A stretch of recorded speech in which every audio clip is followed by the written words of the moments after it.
আমি কিন্তু একজন ছোটখাটো ঘটক, বুঝছেন? যে ঘটকালি করবার যে একটা জিনিস খেয়াল করলাম, পাত্রপক্ষ যে আছে এরা খালি কব একটা সুন্দরী মেয়ে দেন যে, উষা লম্বা ফর্সা একটা সুন্দর চেহারা, এরকম একটা মেয়ে দেখুন যে আঙ্গর ছেলে লেগা। কেউ কয় না যে ভালো দেখা ভদ্র দেখা একটা মেয়ে দেখুন যে। আচ্ছা গেল। আবার পাত্রীপক্ষরা কয় একটা পাত্র দেখুন যে বালা কামাই রোজগার করে, টেহা পয়সা ওলা ধনী মানুষ বড় লোক। পাত্রীর লোকজনে খালি খুঁজে টেহা পয়সা ধনী মানুষ, বালা মানুষ কিনা সৎ মানুষ কিনা এইটা খুঁজে না।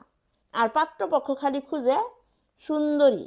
আর যদি পাত্রীর চাকরি থাকে তাহলে চেহারা একটু পচা হলে চলবো। এই কারণে সমাজের এই পরিস্থিতি।